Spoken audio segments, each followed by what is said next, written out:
بالله من الشيطان الرجيم.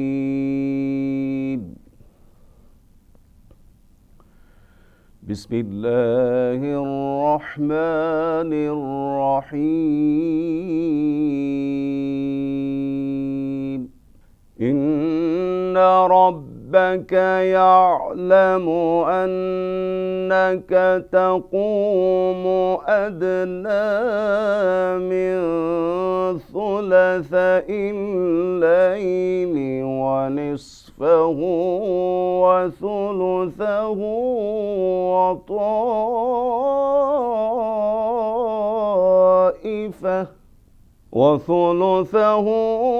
وطائفة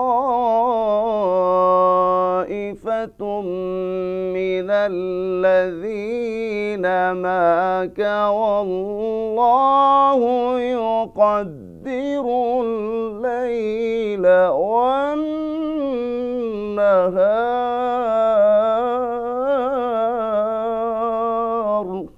علم أن لن تحصوه فتاب عليكم فاقرؤوا ما تيسر من القرآن. علم أن لن تحصوه فتاب عليكم فاقرؤوا ما تيسر من القرآن. علم أن سيكون منكم مرضى وآخرون يضربون في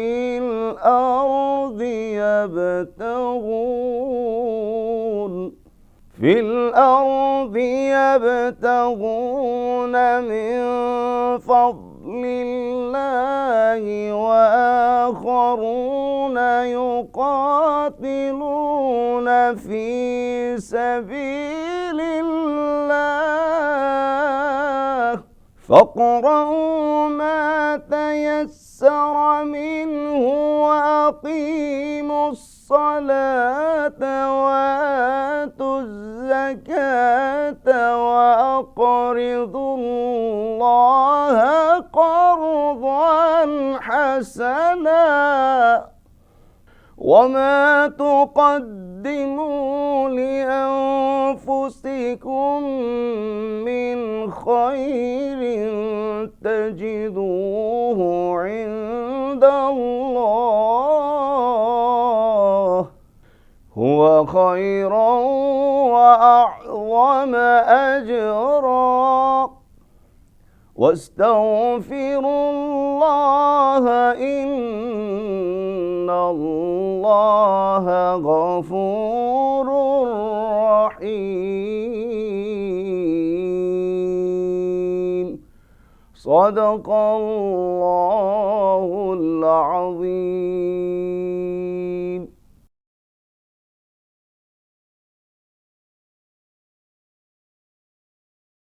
সূরা মুজাম্মিল আয়াত 20। তোমার প্রতিপালক তো জানেন যে তুমি জাগরণ করো কখনো রাত্রির প্রায় 2/3, কখনো অর্ধাংশ এবং কখনো 1/3, এবং জাগে তোমার সঙ্গে যাহারা আছে তাহাদের একটি দলও, এবং আল্লাহই নির্ধারণ করেন দিবস ও রাত্রির পরিমাণ। তিনি জানেন যে তোমরা ইহা পুরোপুরি পালন করিতে পারিবে না, অতএব আল্লাহ তোমাদের প্রতি ক্ষমাপরবশ হইয়াছেন। কাজেই কুরআনের যতটুকু আবৃত্তি করা তোমাদের জন্য সহজ ততটুকু আবৃত্তি করো।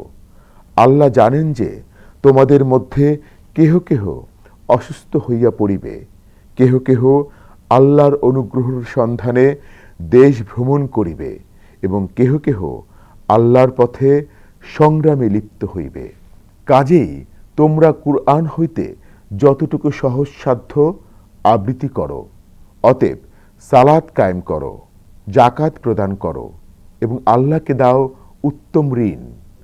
তোমরা তোমাদের নিজেদের মঙ্গলের জন্য ভালো যাহা কিছু অগ্রিম প্রেরণ করিবে তাহা তোমরা পাইবে আল্লাহর নিকট, উহা উৎকৃষ্টতর এবং পুরস্কার হিসেবে মহত্তর। আর তোমরা ক্ষমা প্রার্থনা করো আল্লাহর নিকট, নিশ্চয়ই আল্লাহ ক্ষমাশীল, পরম দয়ালু। আজকে সূরা আল মুজাম্মিলের ২০ নম্বর আয়াতের সংক্ষিপ্ত তাফসির এই অনুষ্ঠানে আল্লাহ সুবহানাহু ওয়া তাআলা কোরআনুল কারীমে সূরা আল মুজাম্মিল নাজিল করেছেন, যেটি হচ্ছে সূরা হিসাবে ৭৩ নম্বর সূরা। এবং এই সূরা আল মুজাম্মিল মক্কার প্রথম জীবনেই নাজিল হয়েছে, যার কারণে এটি হচ্ছে মক্কি সূরা। আল্লাহ সুবহানাহু ওয়া তাআলা এই সূরার আগে নাজিল করে সূরা আজ-জিন এবং এর পরের সূরা হচ্ছে সূরা আল মুদ্দাসসির। আল্লাহ সুবহানাহু ওয়া তাআলা রাসূল করিম সাল্লাল্লাহু আলাইহি ওয়াসাল্লামকে এই আয়াতের মাধ্যমে অনেক বিধিবিধান তিনি নাজিল করেছেন, বিশেষ করে সালাতুত তাহাজ্জুদ। কারণ আল্লাহ রাব্বুল আলামিনের সর্বোচ্চ মাকামে পৌঁছানোর জন্য যে উত্তম মাধ্যম সেটি হচ্ছে সালাতুত তাহাজ্জুদ। আসা আন ইয়াবআসাকা রাব্বুকা মাকামাম মাহমুদা, যদি তুমি সর্বোচ্চ সম্মানিত আসনে আসীন হতে চাও তাহলে তোমাকে সালাতুত তাহাজ্জুদ পড়তে হবে। আল্লাহ রাব্বুল আলামিন রাসূল করিম সাল্লাল্লাহু আলাইহি ওয়াসাল্লামকে যে রিসালাতের দায়িত্ব দিয়েছিলেন, এই রিসালাতের দায়িত্ব পালনের নিমিত্তে প্রথম কিন্তু ৫ ওয়াক্ত সালাত নাজিল হয়নি, ফরজ হয়নি। তখন নবুয়তের প্রথমেই আল্লাহ রাসূল সাল্লাল্লাহু আলাইহি ওয়াসাল্লামের উপর তাহাজ্জুদের নামাজ ফরজ ছিল। হযরত আয়েশা সিদ্দিকা রাদিয়াল্লাহু তাআলা আনহা বলেন যে সূরা মুজাম্মিলের যে প্রথম আয়াতগুলো মক্কি জীবনের প্রথমে নাজিল হয়েছে, আর এই আয়াতটি ২০ নম্বর আয়াতটি নাজিল হয়েছে সেই নবুয়তের ৭ বছর, কোনো বর্ণনায় আসছে ৯ বছর বা ১০ বছর। যেহেতু এই আয়াতের মাধ্যমে আল্লাহ রাব্বুল আলামিন এখানে আকিমুস সালাহ ওয়া আতুজ যাকাহ অর্থাৎ সালাত আদায় করা, যাকাত আদায় করার ব্যাপারে কথা এসেছে। কারণ সালাত এবং যাকাত পরবর্তী সময়ে নাজিল হয়েছে। সুতরাং আল্লাহ রাব্বুল আলামিন আরেকটি বিষয় এখানে উল্লেখ করেছেন, কারজান হাসানা, উত্তম কর্জ। আমরা মানুষের মধ্যে যখন লেনদেন করি, মুআশারাত করি, সুনির্দিষ্ট একটি সময়ের মধ্যে আমরা কাউকে অর্থ কর্জ প্রদান করি, এটা হচ্ছে কর্জ। আর যে কর্জের মধ্যে সেখানে কোনো সময়ের উল্লেখ নেই, লাভের কোনো উল্লেখ নেই, অনির্দিষ্টকালের জন্য দেওয়া হয়, সেটাই হচ্ছে কর্জ হাসানা। আল্লাহ সুবহানাহু ওয়া তাআলা আল্লাহর জমিনে আল্লাহর দ্বীন কায়েম করার জন্য কর্জে হাসানা চেয়েছেন, অর্থাৎ তার জান এবং মাল, তার ব্যক্তিসত্তা, তার বুদ্ধিমত্তা, ইন্টেলেকচুয়ালিটি সমস্ত কিছু বিনিময় করে আল্লাহ সুবহানাহু ওয়া তাআলার সন্তুষ্টি অর্জনের জন্য একজন বান্দা তার নিজকে আল্লাহ সুবহানাহু ওয়া তাআলার কাছে নিবেদন করেন।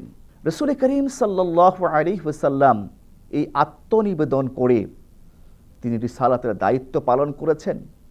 আল্লাহ সুবহানাহু ওয়া তাআলা রাসূল করিম সাল্লাল্লাহু আলাইহি ওয়াসাল্লামের সেই সুন্দর যে প্রস্তুতি এবং সাহাবায়ে কেরাম রিদওয়ানুল্লাহ তাআলা আনহুম আজমাইনদের প্রস্তুতি দেখে আল্লাহ সুবহানাহু ওয়া তাআলা তিনি সন্তোষ প্রকাশ করেছেন এই আয়াতের মাধ্যমে। সুতরাং তাহাজ্জুদ নামাজ এমন একটি বিষয়, আত্মিক বিষয়, যেটার মাধ্যমে একজন মানুষের আত্মিক প্রস্তুতি পরিপূর্ণ সফল হয়। সুতরাং একজন মানুষকে যদি আল্লাহ রাব্বুল আলামিন রিসালাতের দায়িত্ব দিয়েছেন, সুতরাং তার প্রতি সালাতুত তাহাজ্জুদ এমনভাবে তিনি পড়েছেন আল্লাহ সুবহানাহু ওয়া তাআলা তিনি রাতের 1/3 মধ্যমাংশে, শেষাংশে সকল ক্ষেত্রেই যেভাবে তাহাজ্জুদ পড়বে, আল্লাহ সুবহানাহু ওয়া তাআলা তার এই তাহাজ্জুদের মাধ্যমে তিনি সন্তুষ্টি লাভ করেছেন। আল্লাহ সুবহানাহু ওয়া তাআলা তার স্বীকৃতি দিয়েছেন। সুতরাং যে ব্যক্তি সালাতুত তাহাজ্জুদ পড়েছে এবং 5 ওয়াক্ত সালাত সঠিক মানে পড়েছে, আল্লাহ সুবহানাহু ওয়া তাআলা তার সমস্ত কিছুই তিনি সহজ করে দিবেন।